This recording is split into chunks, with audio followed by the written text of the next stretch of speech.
얘기를 시작하기 전에 내가 여기로 떨어진 지는 오래됐다는 걸 알았으면 한다. 얼마나 오래됐냐고? 그건 말하기 힘들다. 이 아래선 시간이 다르게 흘러간다는 것만 말해줄 수 있겠다. 이곳의 시간은 분이나 초에 지배당하지 않고 변덕스럽게 속도를 계속 바꾼다.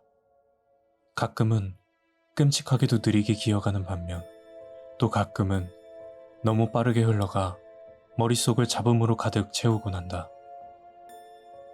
내가 여기로 떨어진 건 9살 때였고 그건 완전히 갑작스럽고 무서운 경험이었다. 아니, 여전히 무섭다고 말해야겠지. 하지만 난 여기 너무 오래 있다 보니 좀 익숙해진 것 같다. 내가 떨어진 이곳은 여러 곳에서 온 사람들에 의해 여러 가지 이름으로 불린다. 내가 들은 바로는 우물, 구멍, 높은 무덤 등으로 불리곤 했다. 더 많은 이름들이 있고 그것들은 모두 여기 떨어진 어린아이들에 의해 붙여진 것이다. 나는 여길 구덩이라고 부른다. 나는 친척들이랑 숨바꼭질을 하다가 구덩이에 떨어졌다. 걔들은 우리 엄마의 생일을 축하하러 우리 집에 왔었고 우리 어른들이 저녁을 먹으라고 부르기 전까지 같이 놀기로 했다. 나는 정말로 즐겁게 놀았다. 친척들이랑 놀 땐 항상 그랬다. 술래가 초를 셀 동안 난 내 방으로 달려가 침대 밑으로 숨었다. 거기에 몸을 구겨 넣기 충분할 정도로 나는 작았었다. 더 잘 숨기 위해 나는 침대 밑의 장난감들을 밀어내고 몸을 최대한 밀어 넣었다. 기대에 찬 채로 친척이 초를 다 셀 때까지 기다렸다. 친척이 집안을 돌아다니는 소리, 한 명 한 명 들킨 아이들의 비명소리들이 들렸다. 내 방에 가까워지는 발소리가 들리자 심장이 빨리 뛰기 시작했다. 난 내 방문이 휙 열리고 친척의 발이 내 침대 옆을 걸어다니는 걸 보면서 씨익 웃으며 숨을 참던 걸 기억한다. 잠시 후 난 떨어지고 있었다. 이상한 나라의 앨리스라는 오래된 디즈니 영화를 본 적이 있는가? 거기서 앨리스가 토끼 구멍으로 떨어지는 장면이 나온다. 약간 그것과 비슷했다. 너무 오랫동안 떨어져서 조금 지난 후엔 그저 떠다니는 느낌이었다.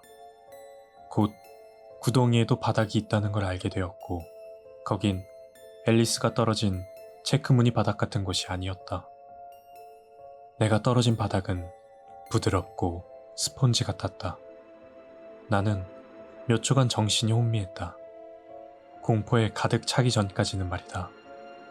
겨우 두 발로 일어서며 위를 바라보았고 희미한 빛의 윤곽을 보일 수 있었다. 친척이 부르는 소리는 들렸는데 우물거리고 알아듣기 힘든 소리로 들렸다. 마치 친척이 몇 마일은 떨어져 있는 것처럼 나는 최대한 크게 소리를 질렀다. 소리를 지르며 벽을 기어올랐다. 하지만 나는 계속 떨어졌다. 꽤 오랫동안 기어오르려 시도했다. 떨어질 때마다 계속 일어났고 다시 시도했다. 나는 올라갈 수 있다고 확신했다. 집 근처의 나무들을 손쉽게 수천 번은 올라다녔는데 이거라고 다를 게 있겠는가. 하지만 이 구덩이는 내가 살던 곳과는 전혀 달랐고 그곳과 비교하는 건 소용없다는 걸 깨닫게 되었다. 다시 올려다보면서 전엔 눈치채지 못한 걸 깨달았는데 바로 이때가 내가 처음으로 진짜 절망감을 느낀 때였다. 빛이 점점 사라져가고 있었다. 안 돼. 목이 쉰 채 소리치던 걸 기억한다. 안 돼. 제발. 기다려. 가지마. 나는 완전한 어둠 속에 남겨졌다. 이 일이 있은 후 내가 질러댄 비명과 그 참상은 완전히 끔찍했다. 나는 날 둘러싼 벽들에 몸을 던져댔다. 바닥에 발을 구르고 머리를 쥐어뜯었다. 숨조차 쉴 수 없었고 눈물이 얼굴을 타고 흐르는 걸 느꼈다. 구토를 했다. 콧물과 토사물에 질식하기도 했다. 내가 가진 모든 힘을 잃고 바닥에 쓰러져 부들부들 떠는 모양새가 되기까지 오래 걸리지 않았다. 이 상황을 받아들이고 싶지 않았다. 모든 게 기괴했고 뭐가 뭔지 알아내기에도 너무 이상했다.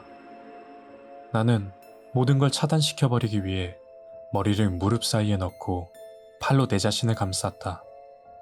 난 항상 고집이 셌고 우리 아빤 여러 번 날 보며 난 내 인생에 방해되는 것 같으면 뭐든지 무시해버릴 수 있을 거라고 말하곤 했다. 남동생이 태어났을 때도 걔의 존재를 받아들이기까지 6개월이 걸렸으니 그것도 과정은 아니었다. 난 그저 침대 밑에서 잠든 거고 이건 다 악몽일 뿐이라고 내 자신을 설득시키는 데 최선을 다했다. 다른 설명은 불가능했다.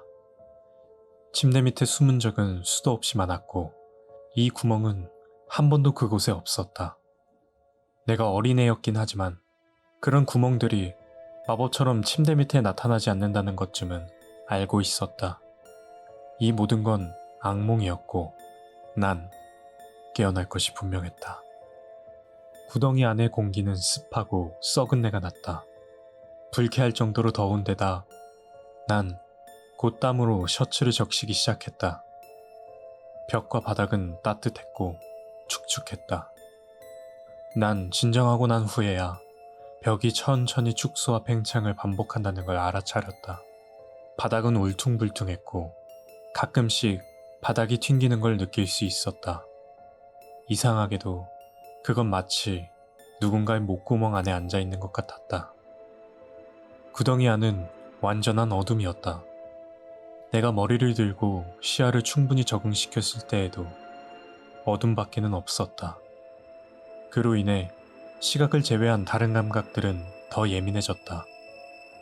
구덩이 안의 끔찍한 냄새는 너무 강해서 입안에서 맛볼 수 있을 정도였다. 내 귀는 아주 작은 소리마저도 들을 수 있었다. 벽에서 나는 쥐어짜는 듯한 소리와 뭔가 다른 소리도. 숨소리였다. 숨소리는 작은 소리였지만 한번 듣기 시작하자 멈출 수 없이 계속 들려왔다. 그건 마치 모든 방향에서 들려오는 것 같았고 나는 주저하며 어둠 속으로 손을 뻗었다. 거의 곧바로 내 손은 2개의 작은 덩어리에 닿았고 나는 얼어버렸다. 덩어리들은 서로 떨어졌고 나는 내 손가락을 간지럽히는 뜨거운 공기를 느꼈다. 마른 혀가 내 손을 핥기 전까지. 난 혼자가 아니었다. 나는 짧은 비명을 지르곤 손을 휙 뺐다. 도망가려고 노력했지만 구덩이는 크지 않았다. 그곳은 헛간 정도 크기의 둥그런 모양이었다. 나는 벽을 짚어가며 움직였고 결국 내가 도망치려던 존재에게 다시 돌아가고 말았다. 얼어버린 채로 나는 그것이 움직이던가 소리를 지르던가 공격하던가 뭐든 하기를 기다렸지만 아무 일도 일어나지 않았다. 계속 그것이 움직이길 기다렸으나 끝까지 움직이지 않았다. 혹시나 그것이 친절한 존재인데 나 혼자 무서워하는 걸까봐 한번 그걸 불러보기로 했다. 내가 그걸 보지 못한다고 해서 그게 날 보지 못할 거라는 건 아니었다. 내 생각에 그건 날 똑바로 쳐다보면서 입술을 핥으며 내가 잠들기를 기다리는 것 같았다. 힘들지 않게 죽일 수 있도록 그것도 나처럼 여기에 떨어진 걸까? 벽에는 어떤 문도 느껴지지 않았다. 내가 아는 한 유일한 출구는 위쪽이었고 그곳마저 닫혀 있었다. 난 내가 아무 탈출구도 없는 구덩이에 갇힌 거라 생각했다. 아까 그 존재가 갑자기 돌변해 날 죽일 때까지 어둠 속에 가둬질 거라고 생각했다. 감사하게도 그건 잘못된 생각이었고 조금 지나자 희미한 원형의 빛이 위에서 다시 비쳤다.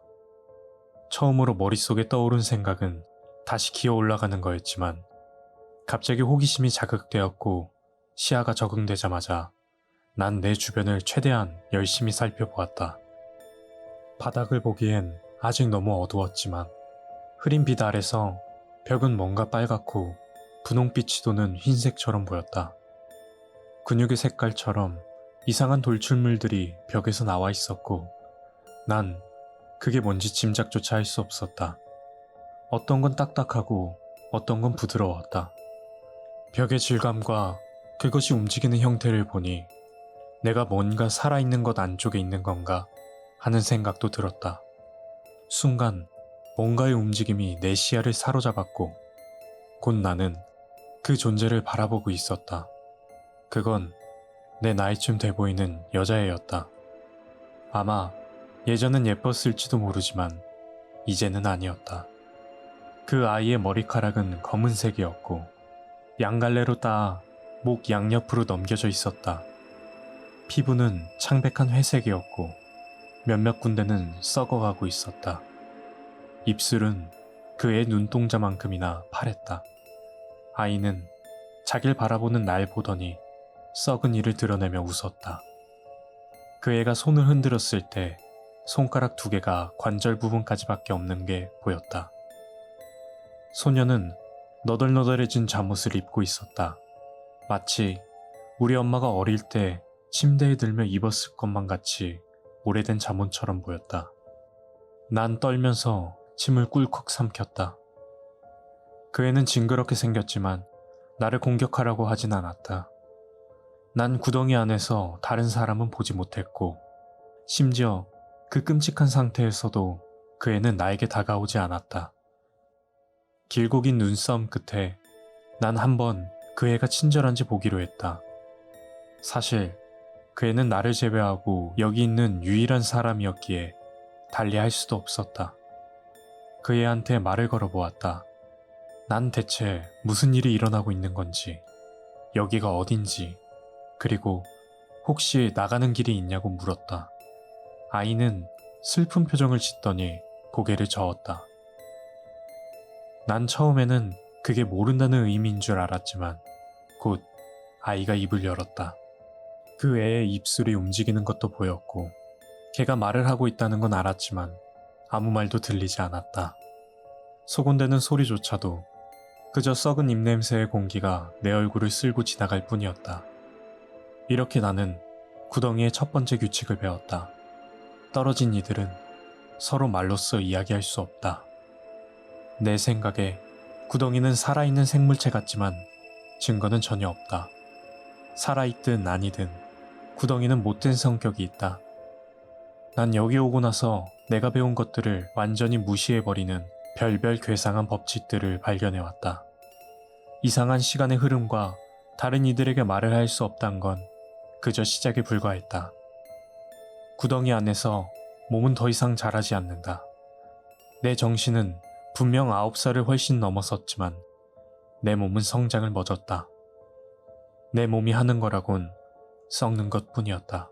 부패는 천천히 진행되지만 고통은 없다. 난 머리카락을 쓸어 넘긴 후 손가락에 묻어난 두피 덩어리를 본 후에야 내가 썩고 있다는 걸 알아차렸다. 구덩이 안에선 물리적 고통은 없다.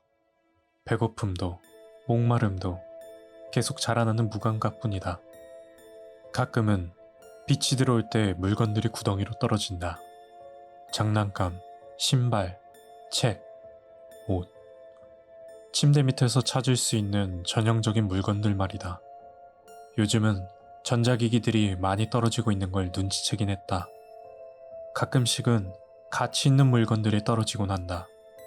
내가 떨어지고 얼마 안 되어 다른 아이가 일기장과 함께 떨어졌다. 희미한 빛 아래서 우리 셋은 종이와 펜의 축복으로 소소한 대화들을 할 수 있었다.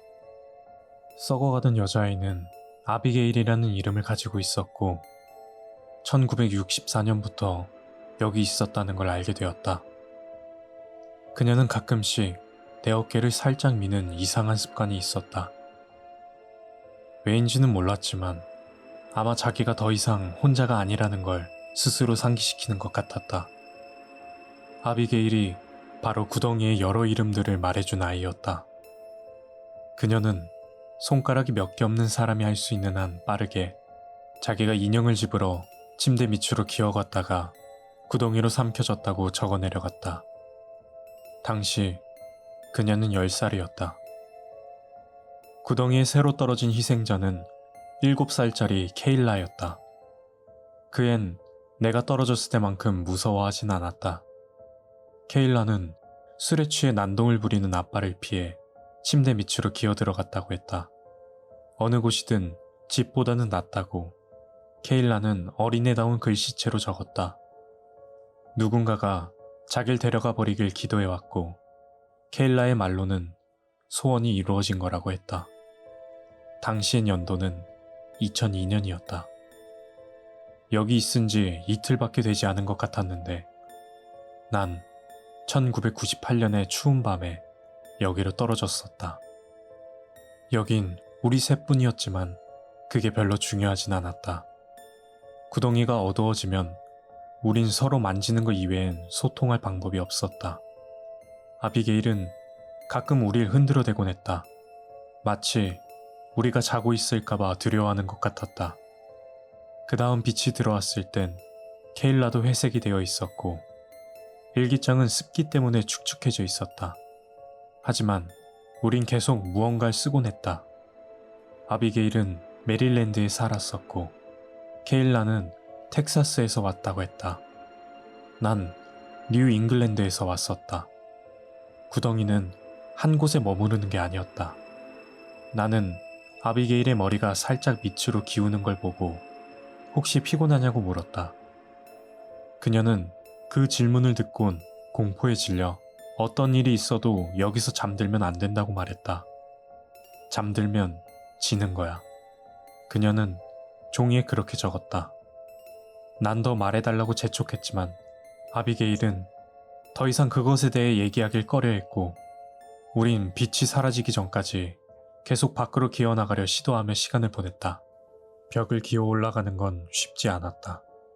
습기가 벽을 적셨기 때문에 손으로 잡기가 어려웠다. 아비게일은 제일 힘들어했다. 그녀의 손은 상태가 나빴고 발도 멀쩡하지 못했다. 난 아비게일이 내 어깨를 밟고 올라갈 수 있도록 해줬지만 도움을 받아도 끝까지 올라가지 못했다. 하지만 결점들에도 불구하고 그녀는 우리 셋 중에 가장 의지가 강했다. 케일라는 우리 둘보다 나은 상태였다. 그 앤 재빨랐고 다람쥐 마냥 벽을 올라갈 수 있었다. 내 생각엔 우리 모두 중 그 애만큼은 자신이 정말 원하기만 했다면 구덩이에서 나갈 수 있었을 것 같다. 케일라는 내가 본 아이 중 유일하게 구덩이를 거의 좋아하다시피 한 아이였다. 그 애의 가장 큰 공포는 구덩이에 갇히는 게 아니라 아빠가 화를 내는 거였다. 대부분의 사람들에게 구덩이는 감옥이다.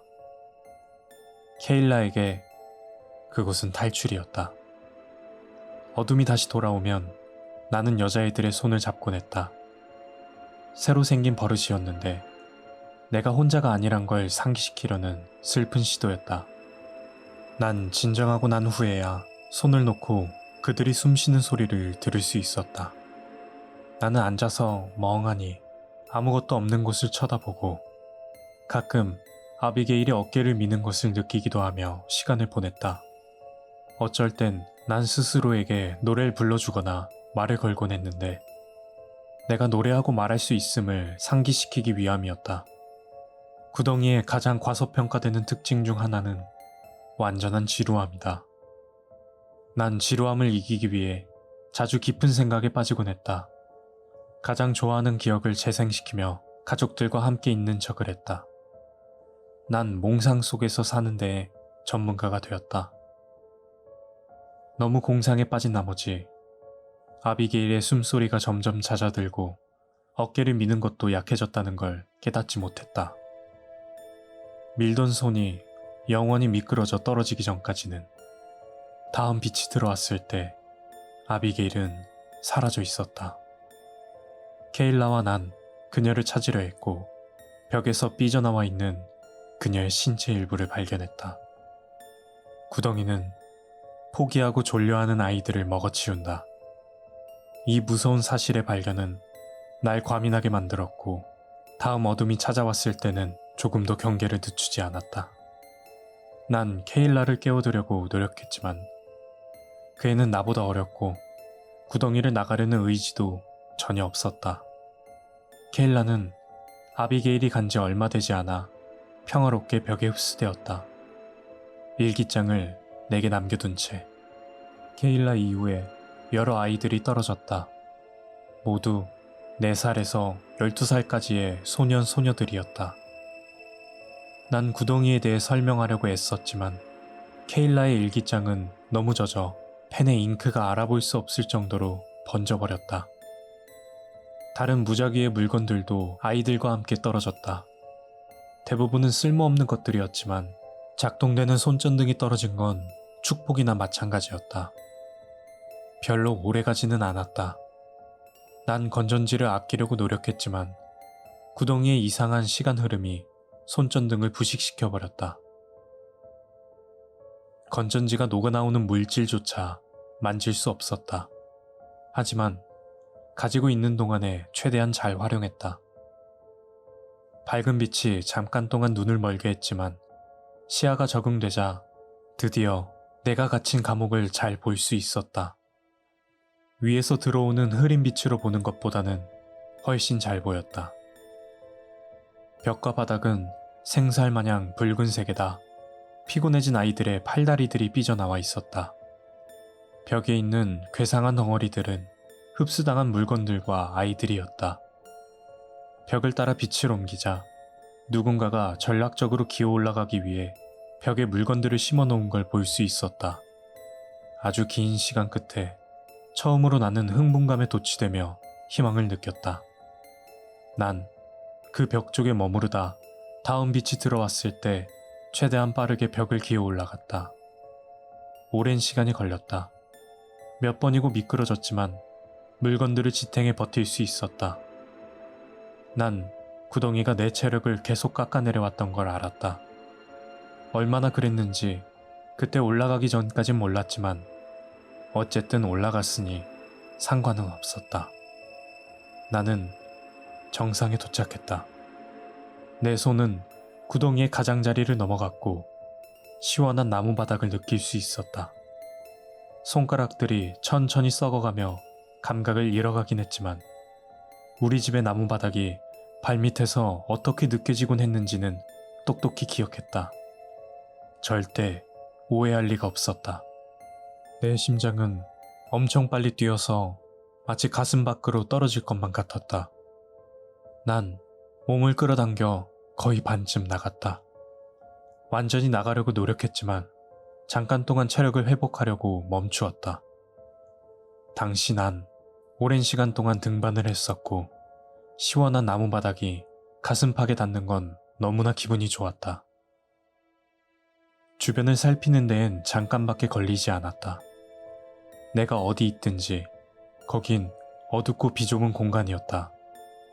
난 내가 어디 있는지 좀 알고 싶어서 주변의 장난감들을 손으로 쓸어 보았다. 난 침대 밑에 있었다. 구석에 야간등을 볼 수 있었고 나는 그 부드러운 빛에 감탄했다. 야간등이 깜빡였다. 그리고 구덩이가 날 다시 잡아당겼다. 마치 거센 파도에 쓸려가는 느낌이었다. 누군가 발목을 잡아당기는 것처럼 구덩이는 잠깐씩 다시 올라가도록 놓아주다가도 불빛이 깜빡일 때면 다시 세게 잡아당겼다. 난 당황하기 시작했고 2배로 힘을 쓰며 빠져나가려고 노력했다. 야간등은 죽어가고 있었고 나는 구덩이로 다시 빨려 들어가고 있었다. 조명이 완전히 꺼지기 전 나는 무언가를 보았다. 침대에서 손이 내려와 있었다. 생각이란 걸 할 새도 없이 빛이 꺼지는 동시에 그 손을 움켜잡았다. 잠깐 동안 난 그 누군가가 날 도와 끌어올려 줄 거라 생각했지만 내가 잡기가 무섭게 손은 바로 뒤로 휙 빠져나갔다. 구덩이에게 다시 빨려 들어가며 나는 귀에 피가 쏠리는 기분 너머로 비명소리를 들었다. 난 다시는 그렇게 멀리 올라가지 못했다. 내가 알기론 아무도 구덩이를 탈출한 적이 없다. 내가 본 아이 중 탈출에 가장 가깝다고 할 수 있던 건 8살짜리 소년 카이였다. 그 아인 운동을 배웠었고 엄청 빠른 데다 유연했다. 카이의 경험은 나와 거의 비슷했다. 반 정도만 나갔다가 다시 빨려 들어온 것이다.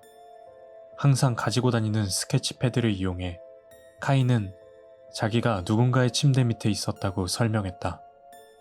손이 내려오는 걸 보고 잡았는데 잡자마자 떨쳐내졌다고 말이다. 내 경험과의 유일한 차이점은 그앤 야간등을 보지 못했던 거였다. 걔가 본 유일한 빛은 옷장에서 나오고 있었는데 전등이 꺼지더니 다시 끌려왔다는 것이었다. 나는 구덩이 위에서 가끔 비쳐오는 희미한 빛이 야간등이나 아니면 사람들이 밤에 켜두고 자는 약한 조명들이 아닐까 생각한다. 난 정말 카이가 탈출할 수 있을 거라 생각했지만 구덩이는 카이의 체력을 모두 빨아들였고 결국 그 애도 케일라처럼 흡수당하고 말았다. 나는 아직 포기하지 않았지만 아마 결국엔 나도 구덩이 안에서 영원히 잠들고 말 것이다. 난 이제 지쳤고 다시 생각을 해보니 나가는 건 불가능했다. 도움 없이는 나가지 못한다. 예전엔 유치한 것들을 무서워하곤 했다. 모두들 가지고 있는 공포감들 말이다. 예를 들면 불을 끄고 나서 어둠보다 빨리 가려 애쓰며 바로 담요 밑에 들어가 괴물들에게서 숨으려 하거나 뭔가가 잡을까 두려워 손발이 침대 밖으로 나가지 않게 하는 것 말이다. 모두들 더럽고 차가운 손이 침대 밑에서 나오는 걸 상상해봤을 거라 생각한다. 하지만 약속컨대 우리는 당신들을 잡아 끌려는 게 아니다. 우린 나가고 싶은 거다.